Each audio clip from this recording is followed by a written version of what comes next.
ನಮಸ್ಕಾರ, ಸವಿಯಾದ ಭೋಜನಕ್ಕೆ ಸ್ವಾಗತ. ಈ ದಿನ ನಾವು ಇನ್ಸ್ಟೆಂಟಾಗಿ ಮಸಾಲೆ ಮಜ್ಜಿಗೆದು ಪುಡಿ ಹೇಗೆ ಮಾಡಿ ಇಟ್ಕೊಳ್ಳೋದು ಅಂತ ಈ ವಿಡಿಯೋದಲ್ಲಿ ನೋಡೋಣ. ಮೊದಲನೇದಾಗಿ ಒಂದು ಫ್ರೈ ಪ್ಯಾನ್ಗೆ 1 ಕಪ್ ಆಗೋಷ್ಟು ಕರಿಬೇವನ್ನು ಚೆನ್ನಾಗಿ ತೊಳೆದು ಒಣಗಿ ಹಾಕ್ಕೊಂಡಿದ್ದೆ. ಅದನ್ನು ಹಾಕ್ಕೊಂಡು ಗರ್ಗರಿ ಆಗೋವರೆಗೂ ಹುರ್ಕೋತಾ ಇದ್ದೀನಿ. ಒಂದು 5ರಿಂದ 6 ಕಡ್ಡಿಯಷ್ಟು ಕರಿಬೇವನ್ನು ತೊಗೊಂಡ್ರೆ ಸಾಕಾಗುತ್ತೆ. ಚೆನ್ನಾಗಿ ತೊಳೆದು ಆರೋದಕ್ಕೆ ಇಟ್ಟಿರಬೇಕು, ಬೇಗ ಹುರ್ಕೊಳ್ಳೋಕ್ಕಾಗುತ್ತೆ. ಈ ರೀತಿ ಹುರ್ಕೊಂಡಾದ್ಮೇಲೆ ಅದನ್ನು ಒಂದು ತಟ್ಟೆಗೆ ತೆಗೆದಿಟ್ಟು ಈಗ ಅದಕ್ಕೆ 4 ಟೇಬಲ್ ಸ್ಪೂನ್ ಆಗೋಷ್ಟು ಧನಿಯಾ, ಅಂದರೆ 1/4 ಕಪ್ ಬರುತ್ತೆ ಮೆಷರ್ಮೆಂಟ್ ಕಪ್ನಲ್ಲಿ. ಈಗ ಧನಿಯಾನ 1/4 ಕಪ್ ಆಗೋಷ್ಟು ಹುರ್ಕೊಂಡ್ರೆ, ಧನಿಯಾ ತೊಗೊಂಡಿರೋ ಅಷ್ಟೇ ಸಮ ಪ್ರಮಾಣದಲ್ಲಿ ಜೀರಿಗೆ ಕೂಡ ತೊಗೊಂಡು ಒಟ್ಟಿಗೆ ಎರಡೂ ಪರಿಮಳ ಬರೋವರೆಗೂ ಸಣ್ಣೂರಿನಲ್ಲಿ ಹುರ್ಕೊಳ್ಳಿ. ಧನಿಯಾ ಮತ್ತು ಜೀರಿಗೆ ಚೆನ್ನಾಗಿ ಹುರಿದಿದ್ದಾದ ನಂತರ ಒಂದು ತಟ್ಟೆಗೆ ತೆಗೆದಿಡಿ.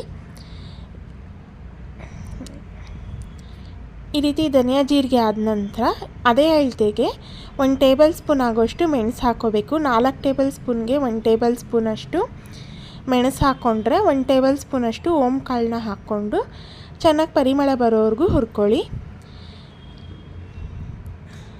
ಈಗ ಅದಕ್ಕೇನೆ ಒಂದು 1/4 ಟೀ ಸ್ಪೂನ್ ಆಗೋಷ್ಟು ಶುಂಠಿ ಪುಡಿನ ಹಾಕ್ಕೊಂಡು ಒಲೆ ಆರಿಸಿದ್ರೆ ಅದು ಸ್ವಲ್ಪ ಬಿಸಿಯಾಗಿರುತ್ತೆ. ಈಗ ಅದನ್ನು ಪೂರ್ತಿ ತಣ್ಣಗಾಗೋದಕ್ಕೆ ಇಟ್ಟು ರುಚಿಗೆ ಬೇಕಾಗಿರೋಷ್ಟು ಉಪ್ಪು, ಹಿಂಗು ಒಂದು ಅರ್ಧ ಟೀ ಸ್ಪೂನ್ ಅಷ್ಟನ್ನು ಹಾಕ್ಕೊಂಡು ಈಗ ಇದೆಲ್ಲ ಪೂರ್ತಿ ತಣ್ಣಗಾಗೋದಕ್ಕೆ ಬಿಟ್ಟು ನುಣ್ಣಗೆ ಪುಡಿ ಮಾಡ್ಕೋಬೇಕು.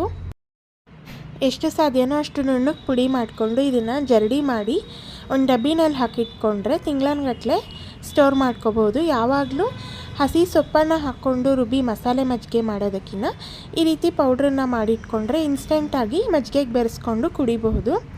ಒಂದ್ಸತಿ ಈ ರೆಸಿಪಿನ ಟ್ರೈ ಮಾಡಿ ಹೇಗೆ ಬಂತು ಅನ್ನೋದನ್ನು ಕಮೆಂಟ್ ಮಾಡಿ ತಿಳಿಸಿ. ಹಾಗೆ ಯಾರಿನ್ನೂ ಚಾನಲ್ನ ಸಬ್ಸ್ಕ್ರೈಬ್ ಮಾಡದೆ ನೋಡ್ತಾ ಇದ್ದೀರಾ, ಈಗಲೇ ಸಬ್ಸ್ಕ್ರೈಬ್ ಮಾಡ್ಕೊಳ್ಳಿ. ನೋಡಿ, ನಾನಿಲ್ಲಿ ಒಂದು 1/4 ಕಪ್ ಆಗೋಷ್ಟು ಮೊಸರಿಗೆ 1 ಟೀ ಸ್ಪೂನ್ ಅಷ್ಟು ಪುಡಿನ ಹಾಕಿ ಸ್ವಲ್ಪ ನೀರನ್ನು ಹಾಕಿ ಚೆನ್ನಾಗಿ ಮಜ್ಜಿಗೆನ ಕಡ್ಕೋತಾ ಇದ್ದೀನಿ. ಈ ರೀತಿ ಮಜ್ಜಿಗೆ ಚೆನ್ನಾಗಿ ಕಡ್ಕೊಂಡು ಅದಕ್ಕೆ ಮತ್ತಷ್ಟು ನೀರನ್ನು ಸೇರಿಸಿ ಕೂಲ್ ಮಾಡಿ ಕೊಟ್ಟರೆ ತುಂಬಾ ಚೆನ್ನಾಗಿರುತ್ತೆ. ಹಾಗೆ ಮಸಾಲೆ ಮಜ್ಜಿಗೆ ಹೇಗೆ ಮಾಡೋದು ಅನ್ನೋ ರೆಸಿಪಿ ಕೂಡ ನಾನು ಈಗಾಗಲೇ ಚಾನಲ್ನಲ್ಲಿ ಅಪ್ಲೋಡ್ ಮಾಡಿದ್ದೀನಿ, ಒಂದು ಸತಿ ಚೆಕ್ ಮಾಡಿ. ನಮಸ್ಕಾರ.